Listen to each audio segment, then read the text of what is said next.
కానీ లేదంటే ఇట్లా కామెడీ ఆయన ఎంత సీరియస్ సినిమా చేసినా కూడా ఆడియన్స్ ఆయన మాట్లాడే విధానం బట్టి నవ్వుతూ ఉంటారు. ఎందుకంటే ఆయన ఇంట్లో మనిషిలాగా లేదంటే మన ఆడవాళ్ళకి ఒక అన్నయ్యలాగా లేకపోతే ఒక ఏదోలాగా ఫీల్ అవుతూ ఉంటారు. ప్రేమించిన అబ్బాయిలా ఫీల్ అవుతారు.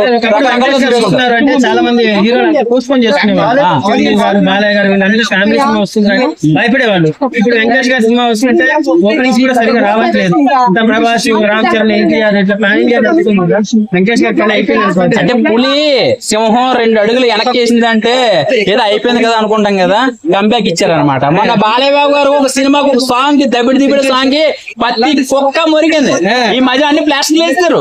ఎందుకంటే అందులో ఏం లేదు, అంటే చిన్నది అది సాంగ్ ని ట్రోల్ చేస్తారు. అంటే మనిషిని చూడట్లేదు, నీడను చూస్తున్నారు. అక్కడ సాంగ్ ని చూడకుండా జడ్జిమెంట్ చేశారు. సో సాంగ్ సమాధానం చెప్పింది, సినిమా ఖాళీ లేదు లోపల. సినిమా పుస్తకం బాగుందండి. వెంకటేష్ గారి యాక్టింగ్ ఎలా ఉందమ్మా? చాలా బాగుందండి. మళ్ళీ ముందున్నట్టుగా సంక్రాంతి మూవీలో లాగానే ఉంది. ఆయన ఏమాత్రం క్రేజ్ తగ్గలేదు. చాలా బాగుంది. బాగుందండి. వాళ్ళిద్దరిది కూడా ఇప్పుడు బాగుందండి. ఇప్పుడు జనరేషన్ తగ్గట్టుగా తీయకుండా అప్పటి వాళ్ళ సినిమా లాగా తీశారు. చాలా మంచిగా మెసేజ్ సినిమాలో మెసేజ్ ఉందండి. అదే లాస్ట్ మాస్టర్ ఉన్నారు కదా, గురువులని మనం వాళ్ళని తలుసుకునేలాగా, గురువులకు రెస్పెక్ట్ ఇచ్చేలాగా, మన మాస్టర్ రెస్పెక్ట్ ఇచ్చేలాగా బాగుంది.